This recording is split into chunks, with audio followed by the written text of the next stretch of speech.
So hello guys, welcome back to the channel. In this video we'll cover this amazing lab. So first of all, click on start lab and open the cloud console in incognito window. Now if you're new to this channel, like the video and subscribe the channel, and let's get started. So as you all know, we have to just click on start lab and open the cloud console in incognito window.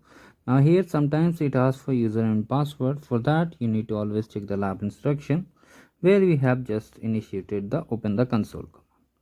So now here the main thing is that we have to enable some APIs and create bucket, and then we have to work on the Workbench notebook.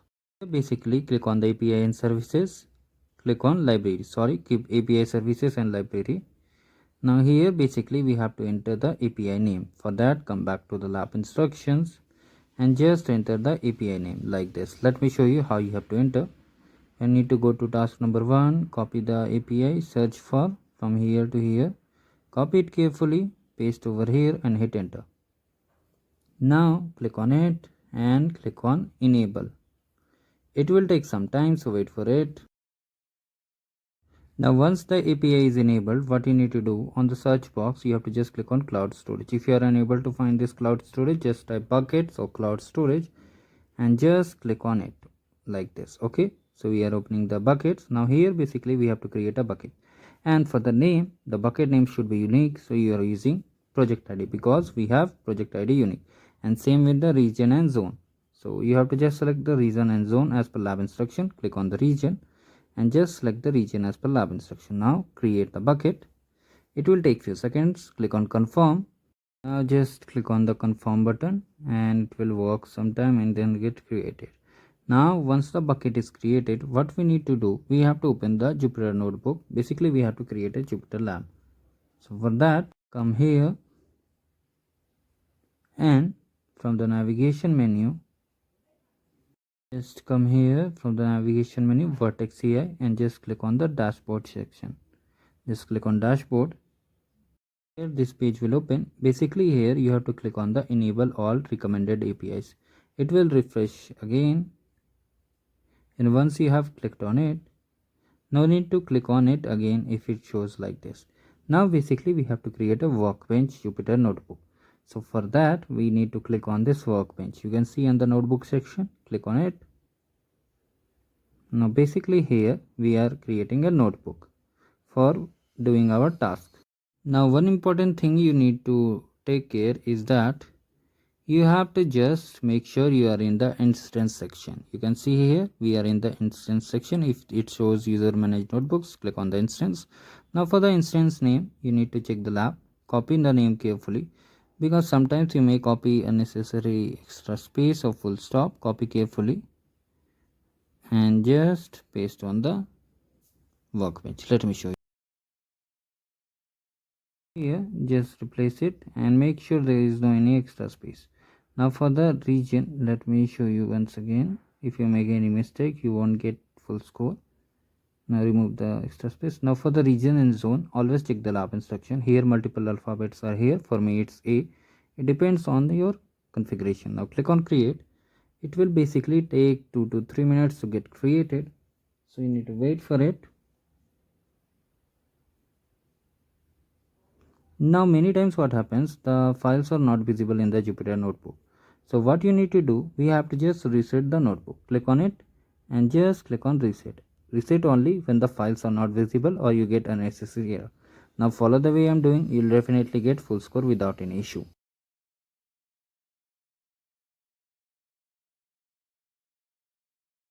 Just wait till the instance is ready. After that we'll open the Jupyter lab and I will show you what important thing you need to take care. Now click on open Jupyter lab.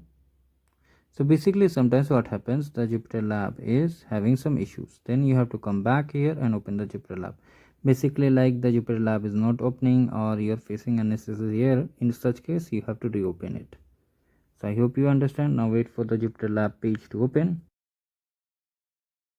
Take some time to open. Now here basically we have to open a Python 3 notebook where we'll be just cloning the complete files and directories. So how you have to do not worry, I will tell you step by step and you'll be able to complete it.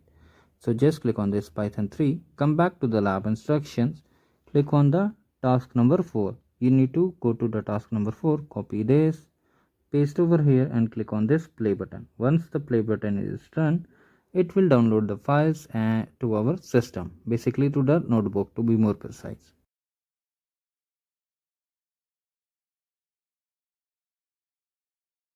It may take 20 to 30 seconds, and once it's done, you need to just open the directory. I will show you how you have to open and navigate, because this will be step-by-step tutorial as I said earlier in previous videos. And if you want to complete remaining labs for this basically course, you can check the playlist in the description. Now here, training data analyst, click on the courses. Now here you have to find machine learning, it's present here. Now click on deep dive 2. Now here we have to select TensorFlow 1. So click on this. Now click on labs. Now basically we have to open this file. First of all, open the launcher and terminal. Basically we have to first of all clone the repository and update the file which we'll be using. So for that, check the description box. Here I have shared the GitHub repository. Now just run it. Now wait for 2 to 5 seconds. Then open this file.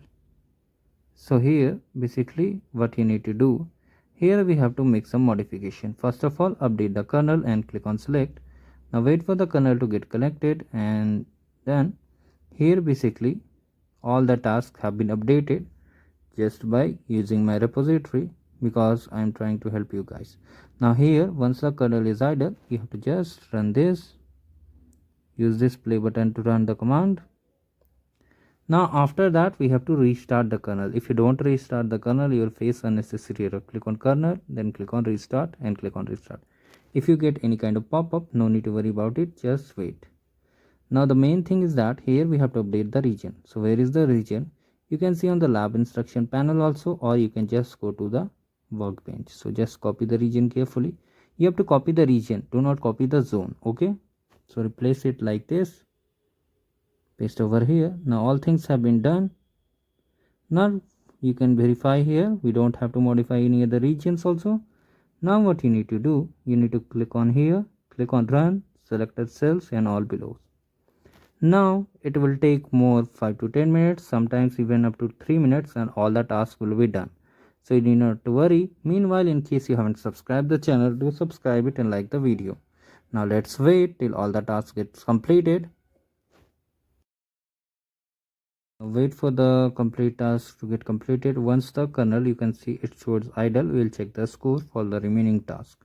And as I said, if you need another lab, you can comment down below. Also check the playlist for the other labs present in this particular course. I have completed all the labs and videos are available on my channel too.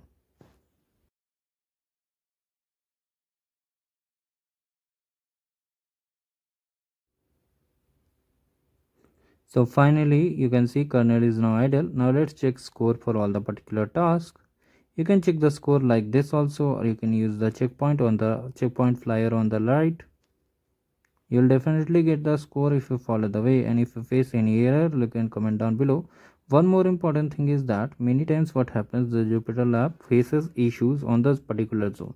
In such cases, you need to restart the lab and complete it accordingly. That's all for today. Have a great day ahead.